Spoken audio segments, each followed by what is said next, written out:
18 जुलाई 2017 पाकिस्तान के एक शहर गुजरावाला में पायल मैरिज हॉल के पास पुलिस वाले गश्त पर थे कि तभी वहां पर दो बाइक सवार आते हैं। पुलिस वाले उन्हें रुकवाने की भी कोशिश करते हैं क्योंकि उन बाइक वालों ने अपने नंबर प्लेट नहीं लगवाई हुई थी, जिसकी वजह से पुलिस वालों ने उन्हें रोकने की भी कोशिश की लेकिन वो रुकते नहीं हैं। जिसके बाद वो पास में ही एक जवार का खेत था, जिसके बाद वो उस खेत के अंदर अपना बाइक दौड़ा देते हैं और जब पुलिस वाले उनका पीछा करने लग जाते हैं तब वो बाइक वाले पुलिस वालों पर गोलियां चला देते हैं और जवाबी कार्रवाई में पुलिस वालों ने भी गोलियां चलाना शुरू कर दिया। जिसके बाद पुलिस वाले उस बाइक के पास पहुंचते हैं। वहां पर एक शख्स पड़ा हुआ था और वो शख्स मोहम्मद यूसुफ था और जो दूसरा शख्स था वो वहां से अपनी जान बचाकर भाग गया था। पुलिस वाले मोहम्मद यूसुफ को देखकर बहुत ज्यादा हैरान थे क्योंकि इसे तो उम्र कैद की सजा हो गई थी, ये जेल के अंदर अपनी उम्र कैद की सजा काट रहा था, तो ये यहाँ पर कैसे आया।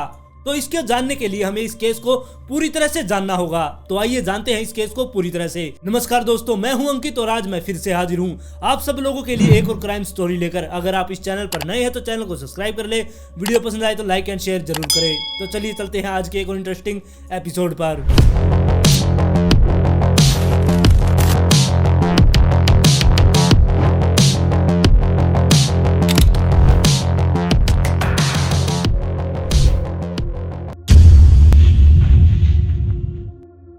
मोहम्मद यूसुफ का जन्म सियालकोट की तहसील वजीराबाद के वाकोरी चीमा गांव में हुआ था। वहां पर वो अपने माता पिता के साथ रहा करता।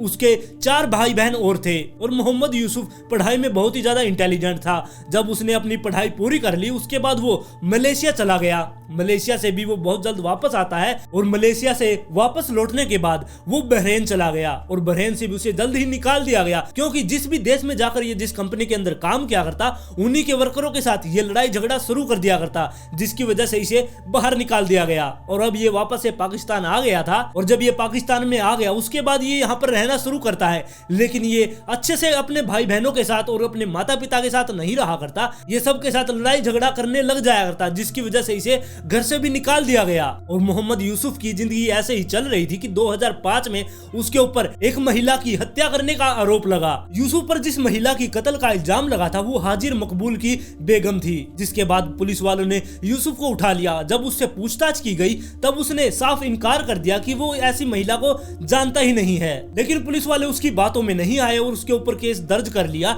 जिसके बाद उसे अदालत में ले जाया गया और अदालत में ले जाने के बाद वो जज को कन्विंस करने में सफल रहा कि उसने ये कत्ल नहीं किया है क्योंकि उसके खिलाफ कोई भी सबूत नहीं थे। जिसके बाद जज ने उसे बाइज्जत बरी कर दिया और फिर जिंदगी उसकी ऐसे ही पटड़ी पर आ जाती है। और 6 महीने बीते ही थे कि उसके ऊपर एक कत्ल का और इल्जाम लग गया और जो ये इसके ऊपर दूसरा कत्ल का इल्जाम लगा था ये बुशरा आमिर का कत्ल था और कहा गया कि इसने उसको चाकू मार मार के उसकी हत्या कर दी। मारता रहा वो साढ़े को इत्थे आए ने तो असीं फिर टुरे आ मगर लगे आ लभ्या फिर सानू शनाखत हो गया इस बंदे की भैया ये बंदा साड़ी मां दा मन्निया भी है लिहाजा कि मैं ही मार। फिर उसे दोबारा से अदालत में पेश किया गया लेकिन अब की बार यूसुफ के खिलाफ सबूत मिल गए थे। जिसके बाद जज ने उसे उम्र कैद की सजा सुना दी और यूसुफ के जेल में जाने के 4 साल बाद ही वहां पर दोबारा से कत्ल का सिलसिला शुरू हो गया। बहुत सारी महिलाओं को मारा जाने लगा और बहुत सारे केस ऐसे ही पेंडिंग में पड़े रहने लगे।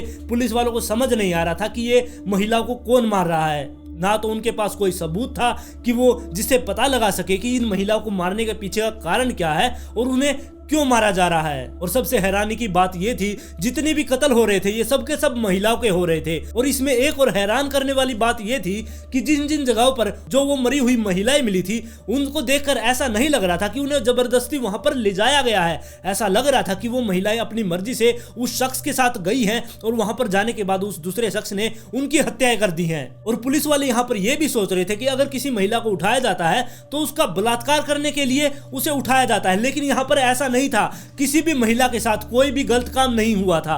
जिसके बाद पुलिस वाले सिर्फ यही सोच रहे थे कि इन महिलाओं को मारा तो मारा क्यों जा रहा है। और इसके बाद जब पुलिस वालों ने जो महिलाएं मर गई थी उनके परिवार वालों से बात की तब पुलिस वालों को पता चला कि ये महिलाएं घर से बाहर निकला करती, इनके पास या तो कुछ ज्वेलरी हुआ करती, कानों के कुंडल वगैरह, या फिर उनके पास 2-4 हजार रुपए हुआ करते जिसके लिए उनको मार दिया जाया करता। अब पुलिस वालों को समझ आ गया था कि ये लूट का मामला है। जो भी शख्स इनको मार रहा था वो पहले तो इनको बहला फुसला के अपने साथ ले जाया करता और वहां पर जाकर इनको मार दिया करता, जिसके बाद इनके गहने और इनकी नकदी छीनकर वो भाग जाया करता। और ये जितनी भी महिलाएं थी ये 50, 60 और 65 साल की महिलाएं थी। मतलब कि ये छोटी उम्र की लड़कियों को या जवान लड़कियों को नहीं निशाना बनाया करता, बल्कि जो बुजुर्ग महिलाएं थी उनको निशाना बना रहा था। लेकिन ये शख्स था कौन? और अब वहां पर इतना ज्यादा डर का माहौल फैल गया था कि जितने भी घर थे वो चाहा करते कि उनकी माँ या उनकी दादी या नानी अपने घर से बाहर ना निकले। शायद हो सकता है कि वो शख्स उनको भी बहला फुसला कर ले जाए और उनकी भी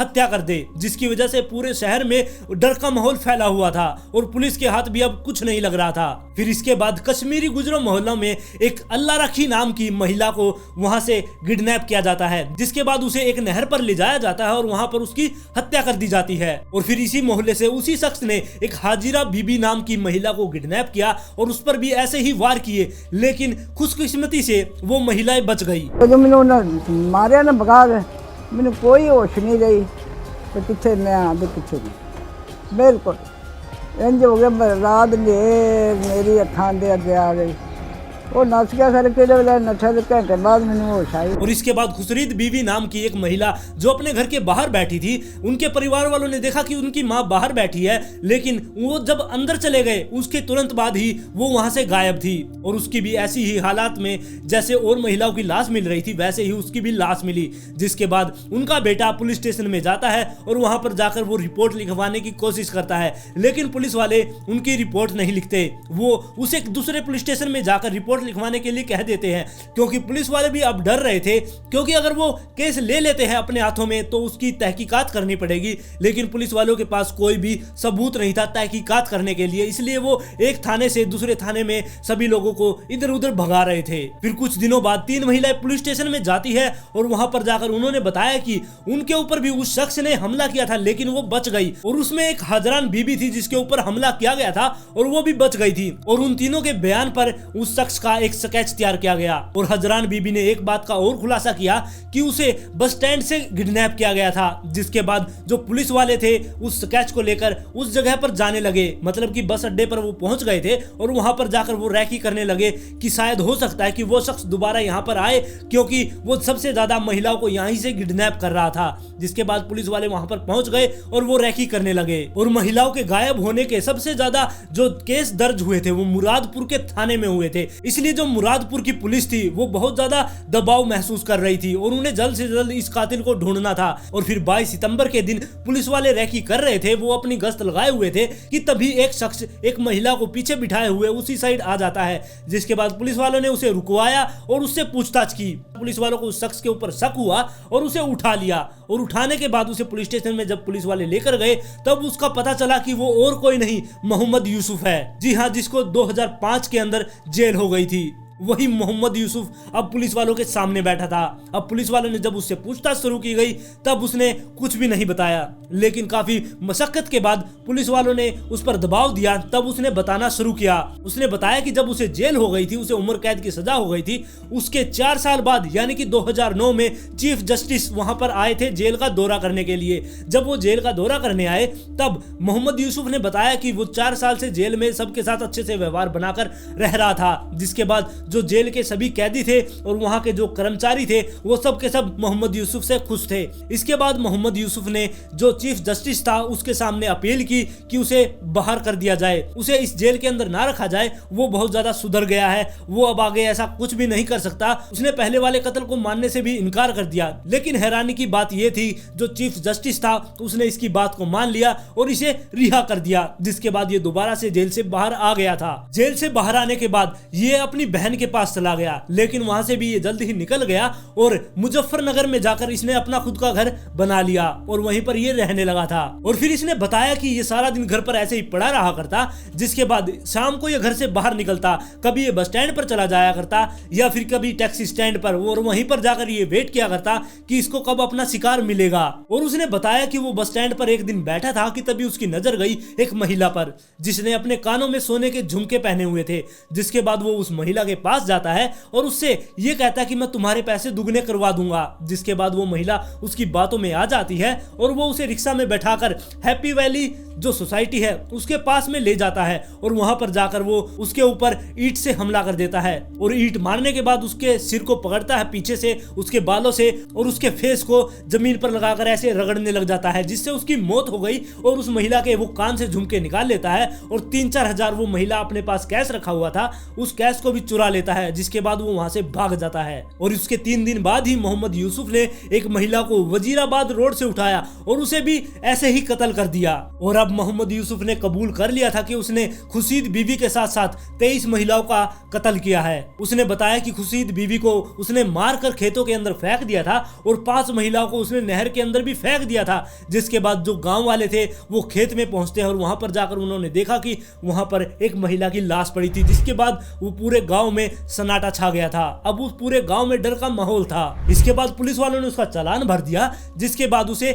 अदालत में पेश किया गया। अदालत में जब उसे पेश कर दिया गया तब मोहम्मद यूसुफ सोचने लगा कि अब वो नहीं बच पाएगा। जिसके बाद उसने अपने बयान बदल दिए। उसने कहा कि वो कैंसर का मरीज है, वो अपने कैंसर का इलाज करवाने के लिए इन महिला को लूटा करता और उनके लूटे हुए पैसे से वो खुद का इलाज करवाया करता। इसके बाद उसने एक बहाना और लगाया कि वो कैंसर का मरीज है, जिसकी वजह से उसे बहुत ज्यादा गुस्सा आ जाया करता। उन महिलाओं ने उसे कुछ उल्टा बोल दिया, जिसके बाद वो अपने गुस्से पर कंट्रोल नहीं कर पाया और उन महिलाओं की उसने हत्या कर दी।